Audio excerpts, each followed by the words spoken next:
السلام علیکم دوستوں، امید کرتا ہوں آپ سب لوگ خیر عافیت سے ہوں گے۔ دوستوں، آج میں ایک ایسی ٹاپک کی طرف گامزن ہوں اور جس کی مدد سے آپ کی تشخیص جو ہے وہ کافی حد تک جو ہے آپ آسانی کے ساتھ تشخیص کر سکتے ہیں، چونکہ ایک مکتب کو چلانا باقاعدہ جب تک آپ کا مکتب جو ہے باقاعدہ کسی رولز کے تحت کام نہیں کرتا، وہ کون سے ایسے قوانین ہیں، اصول و ضوابط ہیں کہ جن پہ آپ عمل پیرا ہو کے اپنے مکتب کو اچھے طریقے سے چلا سکتے ہیں، اور آئے روز جو ہے جو آپ کے پاس پیشنٹ آتے ہیں وہ ان سے آپ تجربہ حاصل کر کے چند مہینوں کے اندر آپ اچھے خاصے ایکسپرٹ جو ہے بن سکتے ہیں۔ انشاءاللہ آئندہ ویڈیوز بھی اسی متعلق ہوں گی، تو یہ پہلی ویڈیو ہے۔ انشاءاللہ امید کرتا ہوں یہ ویڈیو آپ کے بہت ہی فائدہ مند ثابت ہوگی۔ تو چلیے شروع کرتے ہیں۔ یہاں پہ میں نے بیان کیا ہے کہ مشینی تحریک اور کیمیائی تحریک، ممکن ہے آپ سے بارے میں جانتے ہوں لیکن یہ ٹاپک ذرا الگ سے ہے، تو یہ سب سے پہلے میں یہاں پہ بیان کرتا چلوں۔ مشینی تحریک کو ہم عضوی تحریک بولتے ہیں، اور دوسرے نمبر پہ ہے کیمیائی تحریک، جس کو خلطی تحریک آپ کہہ سکتے ہیں۔ مشینی تحریک کی تعریف یہ ہوتی ہے کہ جب عضو اپنی خلط پیدا بھی کرتا ہے اور اس کا سارا جسم سے خراج بھی کرتا ہے، اس کو ہم عضوی تحریک بھی کہہ سکتے ہیں، یا پھر یہ طاق تحریک ہوتی ہے، یعنی کہ جو نظریہ مفر اعضاء کے تحت جو 6 نبضیں ہیں اور 6 انہوں نے تفریق کی ہوئی ہے، اس کے اندر 1 نمبر، 3 نمبر اور 5 نمبر، یعنی کہ 1، 3 اور 5، یہ جو 3 جو نبضیں ہیں، حالتیں ہیں، اس کو ہم مشینی تحریک کہتے ہیں، جس میں جس طرح 1 نمبر اعصابی عضلاتی ہے، 3 نمبر عضلاتی غدی ہے، اور 5 نمبر جو ہے اس کو غدی اعصابی بولتے ہیں۔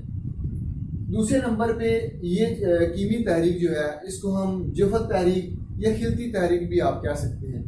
یہ 2 نمبر، 4 نمبر اور 6 نمبر، جو 2، 4، 6 نمبر نبضیں ہیں، ان کے اندر یہ کیمیائی جو ہے تحریک ہوتی ہے، جس کو ہم خلطی تحریک جو ہے ہم کہہ سکتے ہیں۔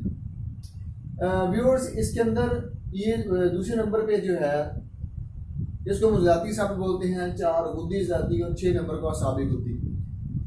اس کے اندر غدے ناقلہ کا فعل تیز ہوتا ہے، اس کو ہم کہہ سکتے ہیں یہ غدے ناقلہ جو ہے ان کا فعل اس میں تیز ہوگا، اور اس میں غدے جاذبہ جو ہیں ان کا فعل جو ہے وہ تیز ہوتا ہے۔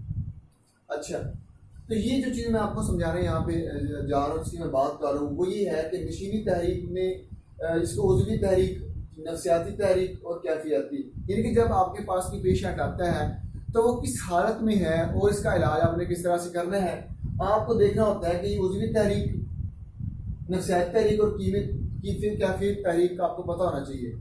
عضوی تحریک میں دل، دماغ اور جگر، یہ 3 اعضاء جو ہیں جن کو اعضاء رئیسہ ہم کہتے ہیں، یہ عضوی تحریک میں آتے ہیں۔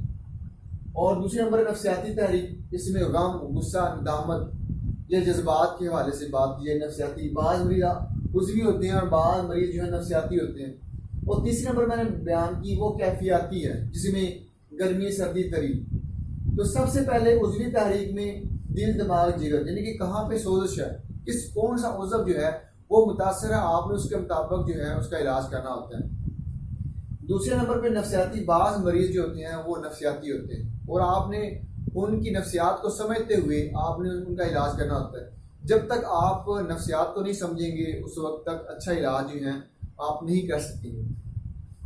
تیسرے نمبر پہ ہے کیفیاتی۔ کیفیاتی کا مطلب ہے بعض دفعہ موسم چینج ہوتا ہے، یا ایک شخص جو ہے کسی ایسے ماحول سے آیا ہے یا جہاں ایسے ماحول میں رہ رہا ہے جہاں پہ جو ہے وہ کیفیاتی اثرات ہیں، گرمی، سردی، خشکی، اس طرح کے اثرات جو ہے رونما ہوتے ہیں۔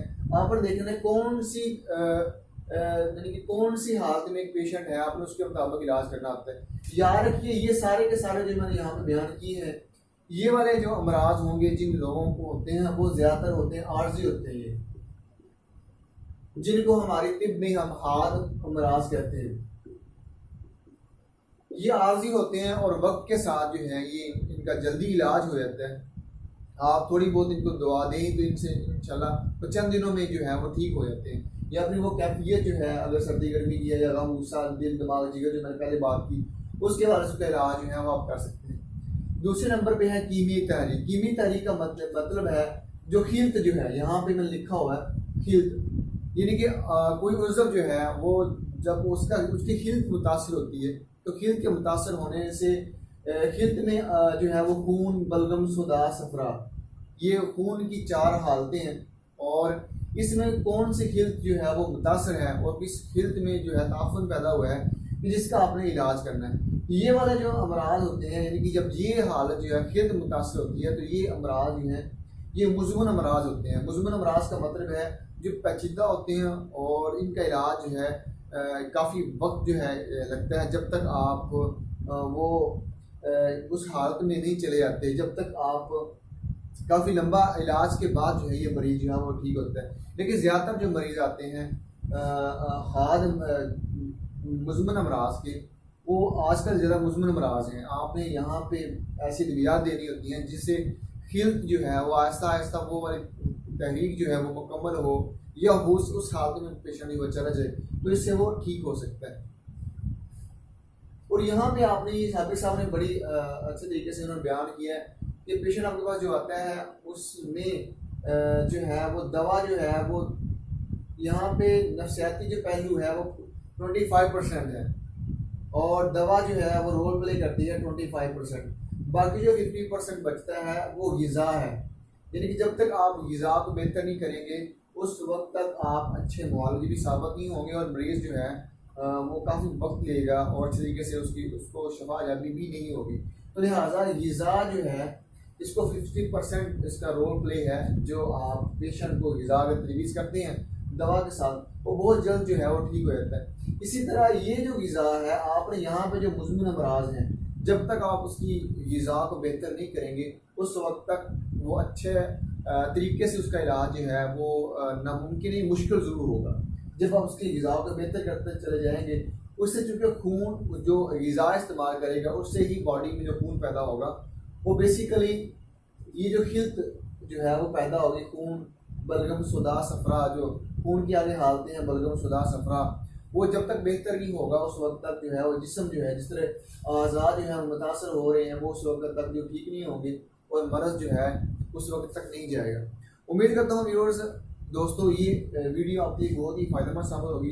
اگر اس ویڈیو کے مطلب کوئی سوال ہو یا جہاں پہ آپ کو سمجھ لگی ہو کہ آپ میرے سمجھانے میں کوئی کمی رہ گئی ہو تو آپ کمنٹ میں پوچھ سکتے ہیں. انشاءاللہ آئندہ ویڈیو میں آپ کو کمنٹس کو دیکھتے ہوئے انشاءاللہ ضرور آپ پہ اس چیز پہ مزید اچھی ویڈیو جو ہے بنانے کی کوشش کروں گا. اور وہ کون سے ایسے اصول و ضوابط ہیں جن پہ عمل پیرا ہو کے آپ اچھا مطلب جو ہے وہ چلا سکتے ہیں. آئندہ ویڈیوز میں انشاءاللہ میں وہ ضرور جو ہے اپلوڈ کروں گا. اپنا بہت سارا خیال رکھیے گا. تو ملتے ہیں نیکسٹ ویڈیو میں. اللہ حافظ.